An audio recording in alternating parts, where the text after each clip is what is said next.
When Andy joined the club, he didn't really imply that he had painted a very long time or anything like that. And he came to a couple of meetings, and then it was time for our October show. And you know how I feel about things that are called untitled. And we have pre-registration because people kept changing so many things at registration, it became a nightmare. So now it's Andy's first show. He's with us maybe 3 weeks in the club. He's already called me up to change the name. He started out with 2 untitles. He finally gave me one name. He comes to the show, and he has a totally different painting than from the 2 that I had gotten pre-registered, and then he won. After that, I thought he was going to be nothing but trouble every show. So that's how he gets the name. That's why I keep calling him Trouble. But anyway, we are so lucky to have him in the club. He's a wonderful artist, a great supporter. Andy.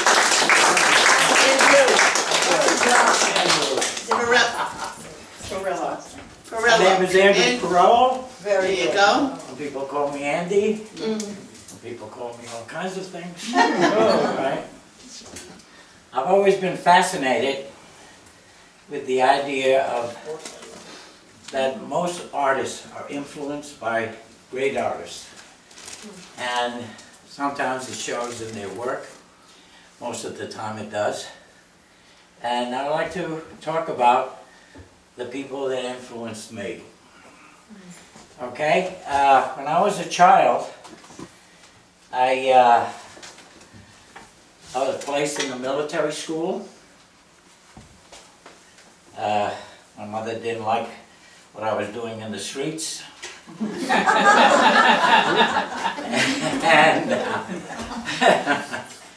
And once she was called and she was asked if my father could come down to the police station.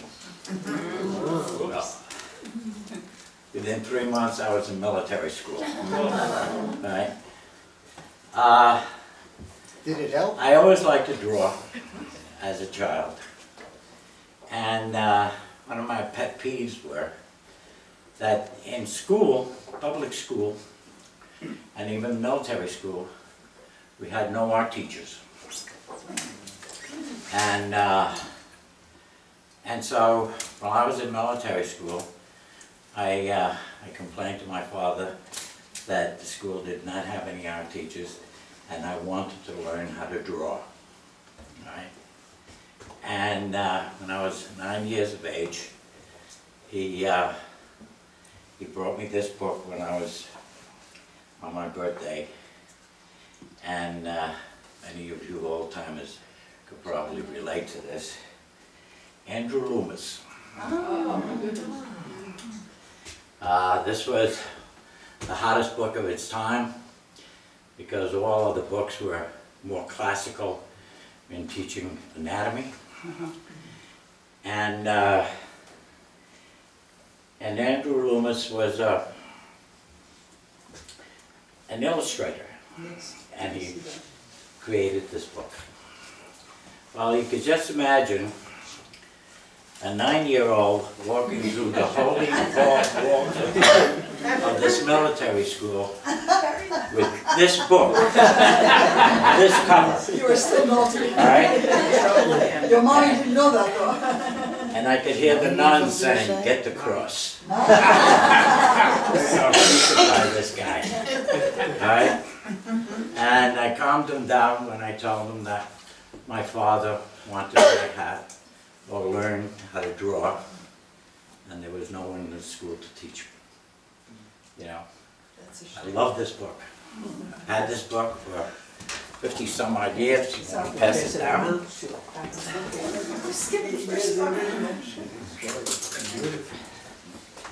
Then later on,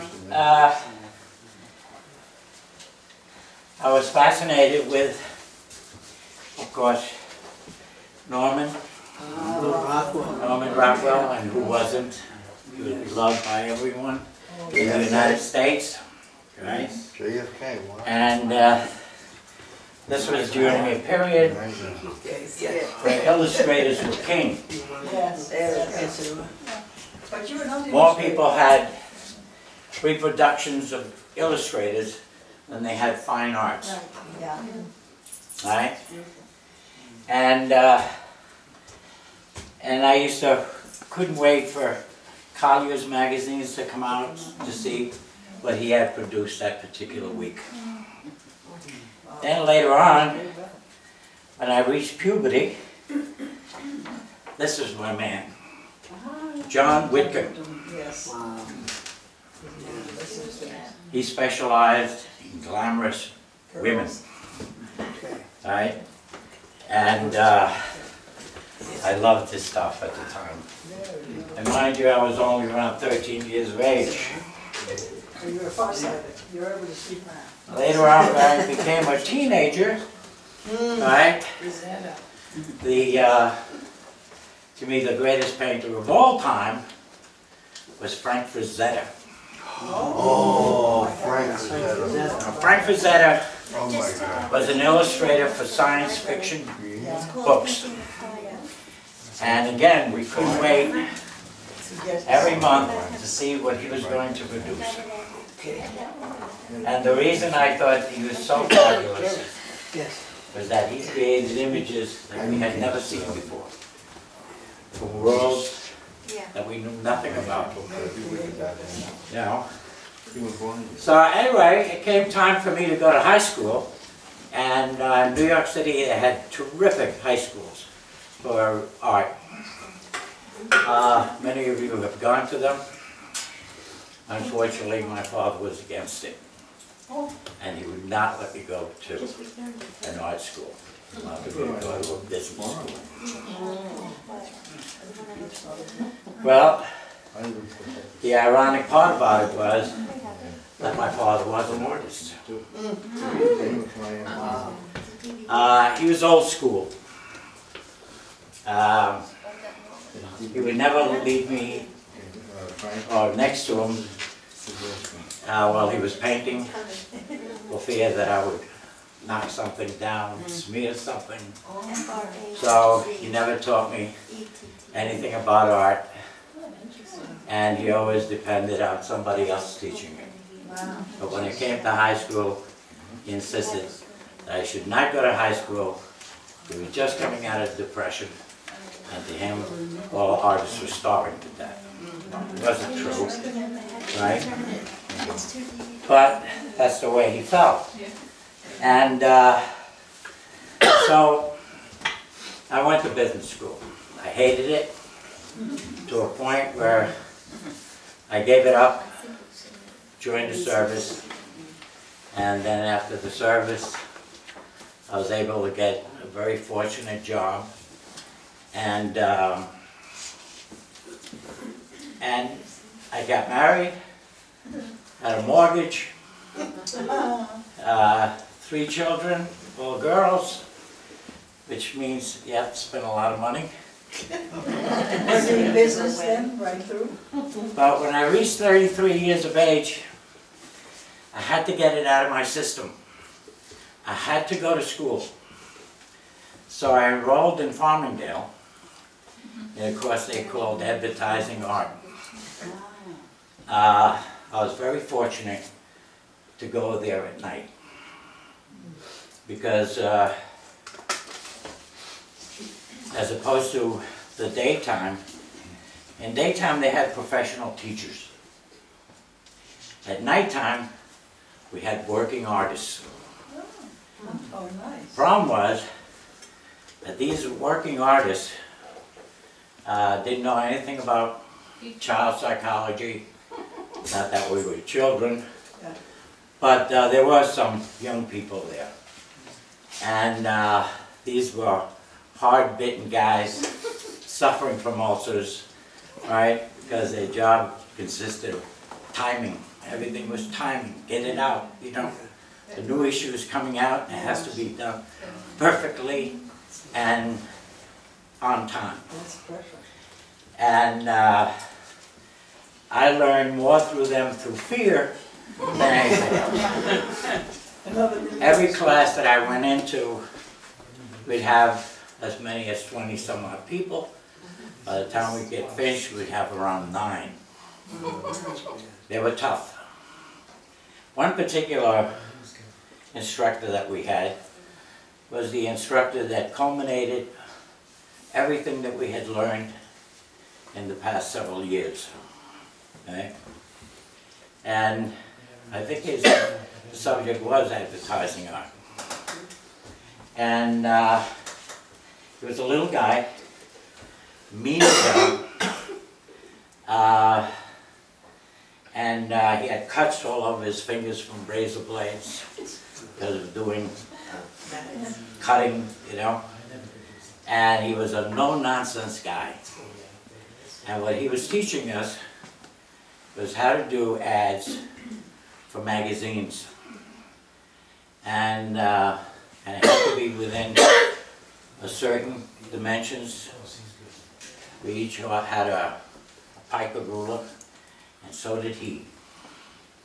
And when he gave homework, he would give us the product, and by that time I was taught to paint everything and anything. We could draw pocketbooks, how to draw pocketbooks, shoes, toothpaste, you name it. Anything that could be illustrated. And so he would give you the product that they were trying to sell, right? The head caption, how much space it would be for text, and the whole thing had to be done within certain pikers, right? Now, I'm telling you, we had some young people there, and the trouble with young people is that they don't listen. And this guy was not about to put up with any nonsense from these people, right? And some of them would come in, let's say the ad was only this big for a corner of a magazine page, and they'd come in with a painting this big. He would take that painting, right, or that ad, roll it up in a ball, throw it to the far side of the room, and belittle this guy in front of everybody. As what a lousy artist he was. That he shouldn't have been there. That he's wasted his mother and father's money. And that he didn't want to see them again. Out. Well, these guys just come out of there crying. I'm talking about tall, big kids crying. And I wasn't about to be humiliated, so I did everything exactly the way that was going. I love that school. What was your job while you were doing this? Were you in? I was working in the airlines. Oh, okay. And so I went there at night, and my wife would prepare a quick something for me to eat on the drive from Bayshore to Farmingdale. And I did that for 3.5 years. I took every subject there was. Drawing 1, drawing 2, graphics, composition, everything that you needed to get into this guy's class, with one exception. I hated the lettering, and I figured I could pass with it. I could fake it. And this guy, he used to like my illustrations, and he used to like my ads, but he'd tell me, your lettering is for the beans. He says, how long did you go to class in lettering? I told him the required amount. He knew I was lying, and he would call me all kinds of things. But he liked my illustration.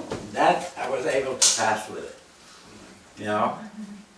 After I finished all my courses, they told me that I was ready to go into the art field. At first they asked me, what kind of work do you do? And I told them.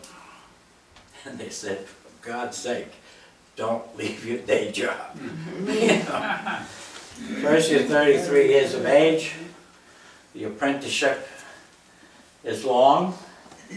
The pay is very little. And you have too many responsibilities. So I went back to my job. I used art as a pastime. And I used to paint in oils once in a while. I was what you call the biannual painter. Whoops, sorry. Whoops. We'll pass it on. Anyway, here's some of my paintings when I did oils. That's back. Take off. Pass that on. I hated oils.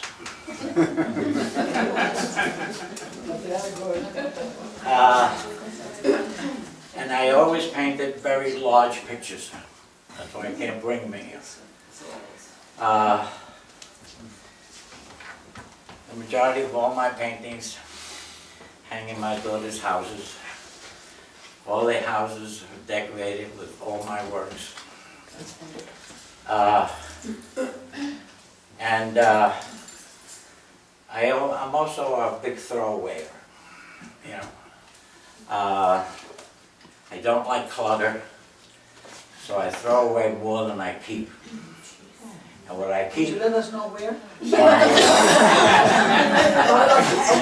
Yeah, we could decorate our house. And what I do keep, my daughters wait till I go fishing. You know, I go fishing twice a year. And they come into my house and steal everything inside. And that's why the houses are festooned with my paintings, you know. At least you know they like them. That's important. Anyway,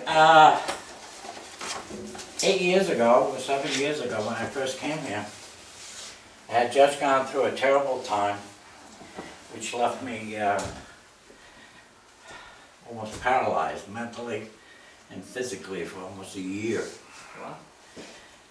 And so after the year was over, I decided that I wanted to immerse myself in study again. I enjoy myself more when I'm studying than anything else. I give it all I've got, you know.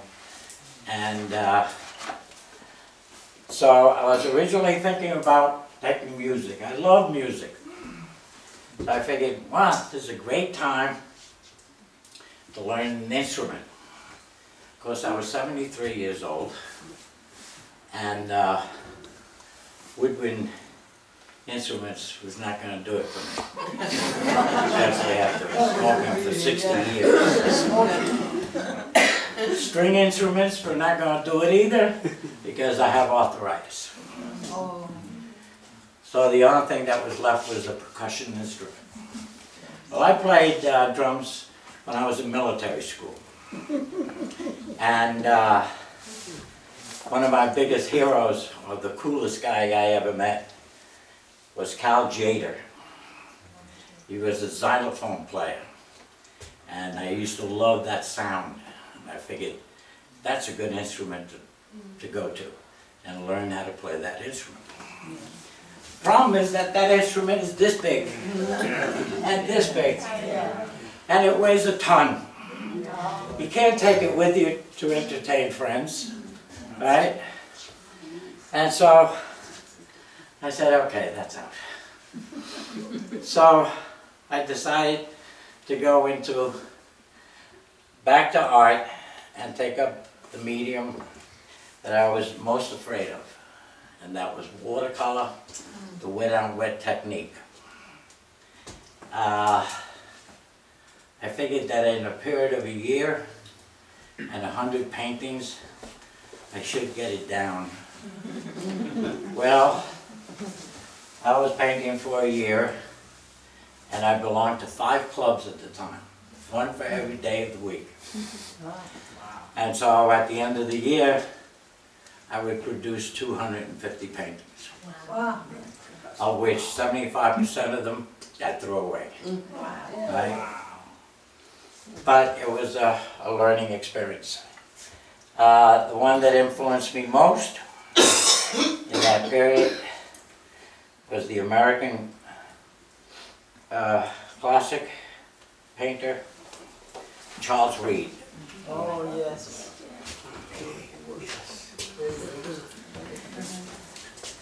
Charles Reed around the world is considered an American master. Yes. I was fortunate enough to select him only by chance. I had shown Judge Judy on our Friday groups, first gave me a book on portrait painting by Charles Reed. And I said, that's the guy I want to learn. Right? I couldn't find anybody else who could teach me watercolor. So I came to realize that I had to teach myself, go through the same process. Right? What was fortunate about it is that he has written 11 books. Wow. And I have 8 of them. Oh, wonderful. Many of them are out of print, I don't think. which you can't get because he started back as early as 1967. And so I have his most current books, and some of them that date back to 1967. And like I said, I belong to 5 clubs, and one of them was figure painting on Thursday at the Brookwood Hall. And there, Joe Chavone was there, and he hooked me on to another one of Charles Reed's book on figure painting. So I immediately went out and bought that. Now, this is what has developed of my venture into watercolor. It's not for everybody. It's an acquired taste, like drinking scotch, right? Some people like it, some people don't like it. I don't paint for other people. I hardly ever take commissions. I paint for myself. Beautiful, though. And I enjoy doing it. I enjoy studying it. And there's no end to it. You should teach it. I've always been weak in landscapes. So the other day I gave a demo over in Paul's group, and I did this demo for them in 25 minutes. And I'm learning how to do this type of painting now. It involves floating of colors. Right? And so I have a new study on hand, and hope that by the end of the year or the next year, and 100 and some odd paintings, I should be proficient in landscape painting. Your photo shots is fantastic. I have sold some. I've demonstrated. I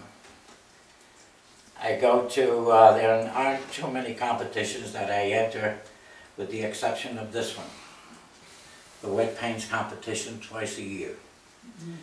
I don't like to go to places and display my art and sit there and hope that somebody would buy it.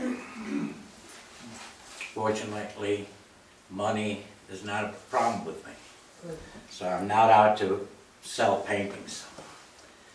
But I am out to educate myself, right, in the fine art of painting.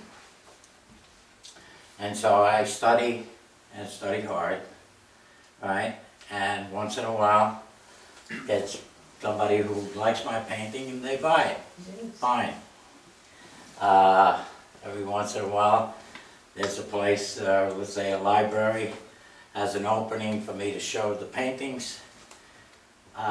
Marge drags me in there, kicking and screaming. I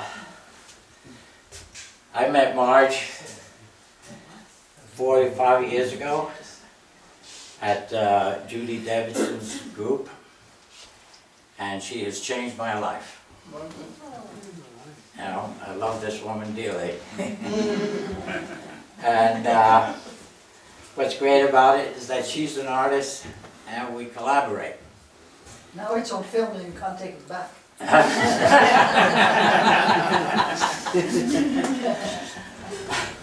We talk a lot of art, you know, and we discuss all kinds of techniques, and it's a lot of fun. Of course.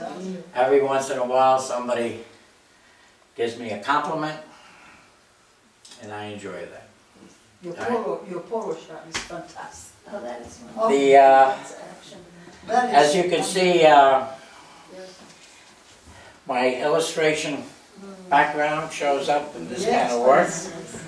Even though I try to make it as fine art as possible, but it does show up.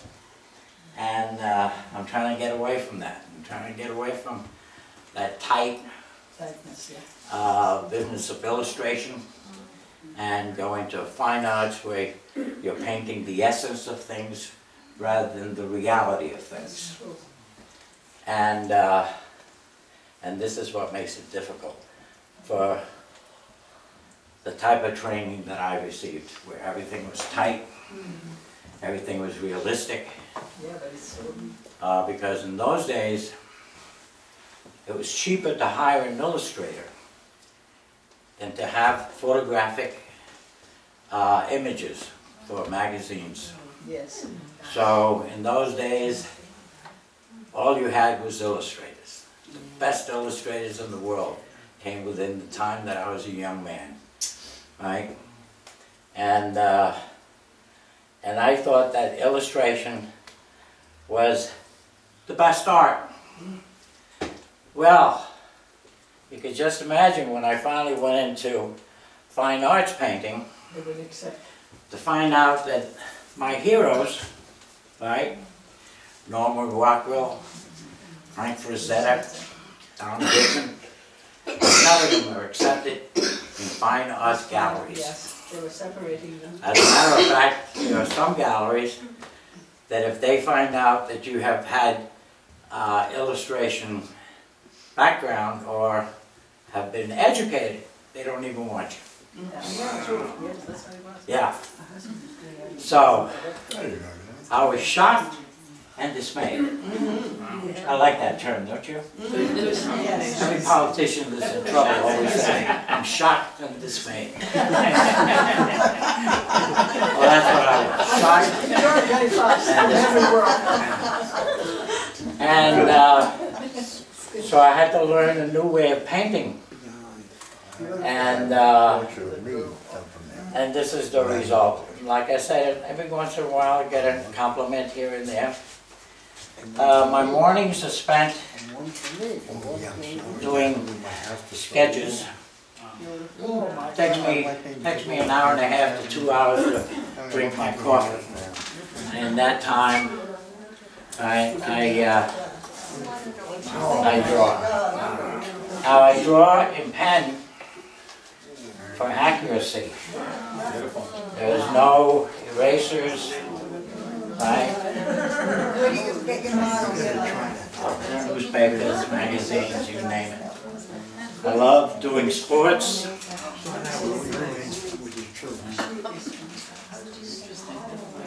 And this is what I do in the mornings. I recommend this to anybody who is learning how to draw. Is draw with a pen, and don't use an eraser as a crutch. Because the eraser, you spend your time doing more erasures and more corrections than anything else. Andy, does your arthritis affect you? Huh? Your arthritis in your hands, does that affect you? No, my arthritis does not affect.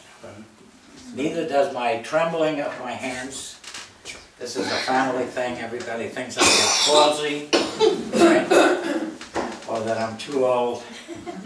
My family has been shaking. Mother shakes, father shakes, and I shake. It's a family trait. Some people think that the reason I paint this way is because I shake. Oh, no, that's because you're good. The thing about this kind of painting is that This is so beautiful. a lot of people refer to it as spontaneous, Enjoy that one. Yes. and nothing could be further than the truth. There is not a mark I put in this paintings, or any of these paintings, that are not forethought in advance. And all these paintings are done alla prima. The translation of alla prima means at once. Right? I want an immediate result, so I don't paint more than 2 hours or 2.5 hours. Anything more than that, I get bored with it. And if I can't complete a painting within that period of time, I do it over again. A little faster. And Charles Reed, one of the things about Charles Reed teaches you is that in learning to paint, be willing to do something up to 10 times. Well, I've never done it 10 times. I've done it 4 or 5 times. And she can testify to that. Right? On the back. Like I said, I'm always gratified when someone gives me a compliment on my work because, like I said before, it's an acquired taste. Not everybody likes it. Some people like more tight type of painting. And but the best compliment I ever received was from a woman who was dying. She belonged to our Wednesday group, where I do all these florals. Yes. And she was the matriarch of that group. She was the oldest one there. She took ill, and she wound up in the hospital. And one of the last requests that she made was to have them bring a painting that I had given her of her and her 2 friends painting in Argyle Park. And I called it the Painters of Argyle Park. Oh, nice. And that was quite a compliment to me. Yes. Isn't that John? Yes. The irony of the whole thing was that Joan used to chastise me all the time. And she used to say to me, don't give away any of your paintings. Sell them, but never give them away. You throw them away. Well, of course, I didn't listen to her, I never did. Right? Because I feel that the greatest gift you could give anyone is the fruit of your own labor.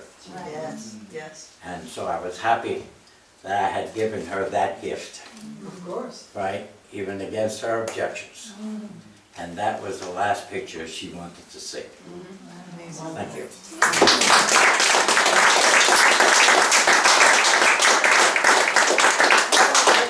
And you did the window painting. Here's some things of when I was carving, doing wood carving. Oh, Bobby, wonderful. I also entertained my children by doing their windows for the holidays. I used to paint What did you on paint? their windows. The doors. And the subject was always whatever Disney's top movie of that year was, Oh, my goodness. I would put it on their windows. What kind of What paint paint did did you you do? use? That was poster paint. And you did it directly on the glass. Yes. Amazing. Well, you have very beautiful windows. Those are my daughter's windows. I live upstairs. I gave my house to my daughter, and I have an apartment upstairs. Oh, very nice. And so my grandkids always used to say, paint something on our window for us for Christmas. That's So nice. there became a habit, Do you teach them? and I did it for 5 years. And then I said to myself, what am I doing this for? You know, these things used to last 10 days. At the end of 10 days, they used to take a big sponge and go. And there was all the effort that I put in. But they enjoyed it. And These are very the wonderful. buses, the school buses, always used to stop in front of my house to see what I had painted that year. Those are memories for the children also. Yes, Yes, yes. They will never forget it. I'm sorry I don't have much to show. Like I say, I don't have many things at home. Tell us about the Everything is fishermen. hanging in everybody's house. Tell us about the fishermen. The fishermen. Yeah. Yeah, like I said, I like to do sports. So I go back to The fish, yeah. illustrating. But I try to put a new twist to illustrating to make it appear as if it's fine art. He's a freak of Right. nature. Not to be too tight, concentrate more on color. Right? And my son-in-laws, because their houses are festooned with my paintings, right? Always go around saying, this looks like a Mausoleum for Andrew Perello. So to pacify them, every once in a while I'll do a sports illustration. I'll do football players, baseball players, you name it. Fishermen, whatever they want, just to keep them You happy. never stop growing. You never stop growing. No, This is no, no. wonderful. This is a lifetime work. Yes. I hope that I'm still around when I finish learning how to do that, because I'm sure that right after that I want to learn something else. So it's an ongoing thing. I love it. I love collaborating with this wonderful woman, and that's my life. Thank you.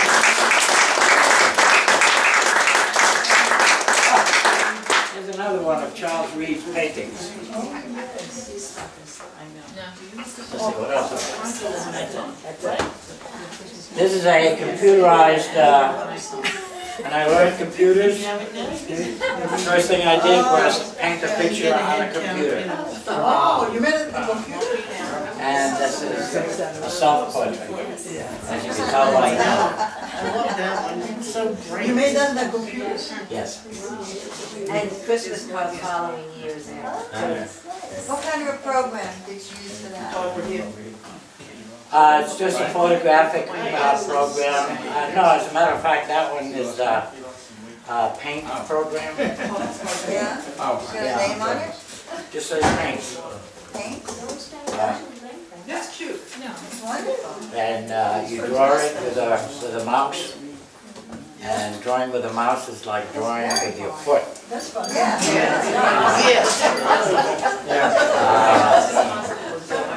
And you fill in the colors instantaneously. And But it's a program on your computer. I've had a lot of fun doing that. I've done a lot of Program you buy to put on your computer? Program you buy to put on your computer? No,